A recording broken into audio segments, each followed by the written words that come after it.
Assalamualaikum warahmatullahi wabarakatuh. Perkenalkan, nama saya Feni Mislia dengan NIM E1C02018 dari kelas 5G.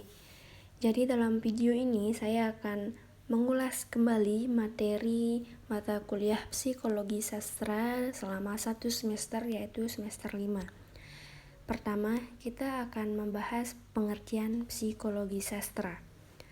Jadi, psikologi sastra merupakan kajian sastra yang pusat perhatiannya pada aktivitas kejiwaan, baik dari tokoh yang ada dalam suatu karya sastra, pengarang yang menciptakan karya sastra, bahkan pembaca sebagai penikmat karya sastra.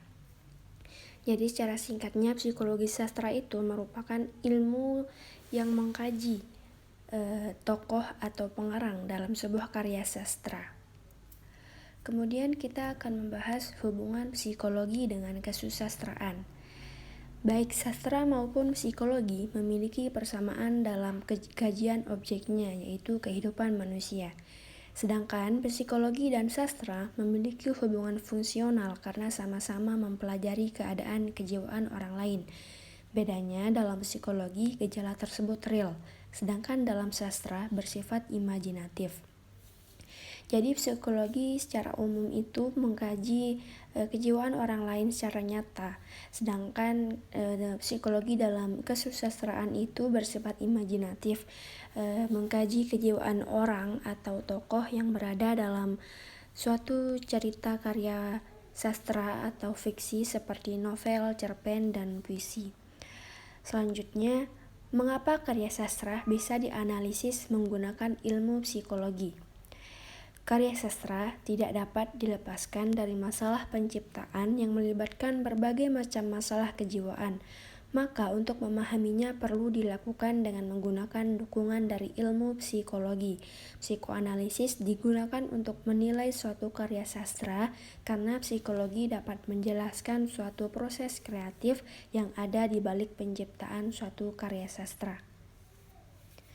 Kemudian kita akan masuk ke materi psikologi pengarang. Psikologi pengarang merupakan salah satu wilayah psikologi sastra yang membahas aspek kejiwaan pengarang sebagai suatu tipe maupun sebagai seorang pribadi. Dalam kajian ini yang menjadi fokus adalah aspek kejiwaan pengarang yang memiliki hubungan dengan proses lahirnya karya sastra.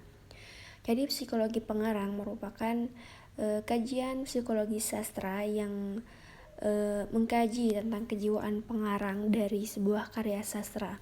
Hal ini perlu dilakukan untuk mengetahui bagaimana latar belakang sehingga terciptanya sebuah karya sastra tersebut dan bagaimana pembaca bisa menilai kualitas karya sastra tersebut.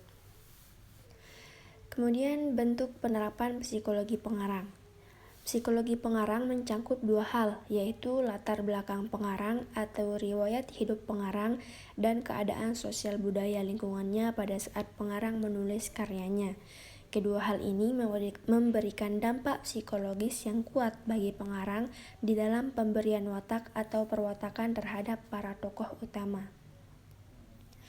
Kemudian contoh penerapan psikologi pengarang. Jadi di sini saya mengambil contoh dari buku Bang Yunus yang berjudul Rintihan Bumi Lombok yang berupa antologi puisi. Jadi Bang Yunus membuat karya ini berdasarkan survei lapangan pada saat bencana gempa bumi di Lombok pada tahun 2018. Setiap puisi merupakan hasil dari survei lokasi Bang Yunus yang menggambarkan suasana ricuh dariuh dari tempat ke tempat. Kemudian bagaimana latar belakang dari karya sastra ini? Jadi mengapa kita perlu membahas latar belakang dalam psikologi pengarang? Hal ini perlu kita lakukan untuk mengetahui apa latar belakang dan bagaimana nantinya kita bisa menilai karya sastra ini. Jadi Bang Yunus ingin memberi gambaran dari orang-orang yang tidak memikirkan keselamatan keluarganya, melainkan hanya memikirkan keselamatan diri sendiri. Demi untuk terwujudnya hal tersebut, mereka bahkan rela meninggalkan anak kecilnya berlari untuk menyelamatkan diri. Berdasarkan hal tersebut, Bung Yunus menerbitkan antologi puisi Rintihan Bumi Lombok untuk menyampaikan bahwa hal itu tidak seharusnya terjadi. Nah, materi selanjutnya yaitu psikologi pembaca. Psikologi pembaca merupakan salah satu jenis kajian psikologi sastra yang memfokuskan pada pembaca, yang ketika membaca dan menginterpretasikan karya sastra mengalami berbagai situasi kejiwaan. Yang menjadi objek kajian dalam psikologi pembaca adalah pembaca yang secara nyata membaca, menghayati, dan menginterpretasikan karya sastra. Jadi psikologi pembaca juga perlu kita kaji dalam psikologi sastra ini karena pembaca merupakan hal penting dalam penilaian sebuah karya sastra. Selanjutnya contoh penerapan psikologi pembaca. Di sini saya mengutip satu bait puisi yang berbunyi, "Di sepertiga malam, rintik hujan ini membangunkan aku dari lelap. Mataku terbuka, namun tiba-tiba aku rindu bercerita kepada Tuhan." Setelah membaca bait puisi tersebut, seseorang yang sedang merasakan situasi seperti yang diceritakan dalam puisi tersebut mungkin akan mendapatkan kesan bahwa apa yang disampaikan dalam puisi itu merupakan tulisan yang dapat menyuarakan kenyataan yang ada. Namun sebaliknya, jika yang membaca merupakan orang yang suasana hatinya jauh dari situasi yang diceritakan oleh puisi tersebut, tentu tidak akan mendapat kesan apa-apa. Maka dari itu, psikologi pembaca sangat perlu untuk menentukan kualitas sebuah karya sastra. Kemudian kita akan masuk ke materi teori yang ada dalam psikologi sastra. Di sini kita akan membahas teori psikoanalisis dari Sigmund Freud. Pertama, ID. ID dalam tubuh manusia merupakan ketegangan-ketegangan hasrat yang harus segera dipenuhi, sehingga struktur kepribadian ini selalu mementingkan prinsip kenikmatan dan kepuasan agar terlepas dari ketegangan-ketegangan hasrat tersebut. Dengan kata lain, ID ini merupakan keinginan pada diri manusia yang tidak disertai dengan tindakan. Kemudian yang kedua yaitu ego. Ego merupakan penghubung antara struktur ID dengan dunia realistis, di mana ketegangan-ketegangan yang timbul dari ID akan dipenuhi oleh struktur kepribadian ego. Nah, jika tadi ID merupakan suatu keinginan pada diri manusia yang tidak disertai dengan tindakan, maka ego ini merupakan tindakan dari manusia yang sudah memiliki keinginan. Kemudian yang ketiga yaitu superego. Superego menentukan pilihan perilaku dan tindakan dari ID dan ego seseorang, apakah baik dan pantas atau sebaliknya. Jika ketiga aspek ini dihubungkan, maka ID merupakan keinginan dan ego merupakan tindakan, dan superego merupakan sikap seseorang untuk memilih salah atau benarnya suatu tindakan yang ia lakukan tersebut. Kemudian kita akan membahas pokok-pokok teori Alfred Adler. Yang pertama ada rasa rendah diri. Prinsip rasa rendah diri ialah perasaan yang timbul akibat mental atau psikologi seseorang terancam karena faktor lingkungan dengan masyarakat yang tidak dapat menerima kondisi seseorang yang berbeda. Nah, rasa rendah diri ini cenderung muncul jika seseorang tersebut merasa terancam oleh masyarakat yang berada di lingkungan sekitarnya. Kemudian yang kedua ada superior.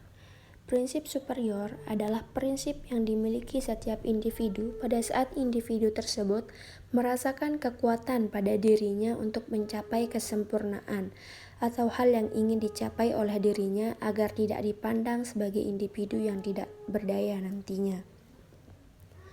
Kemudian ada gaya hidup.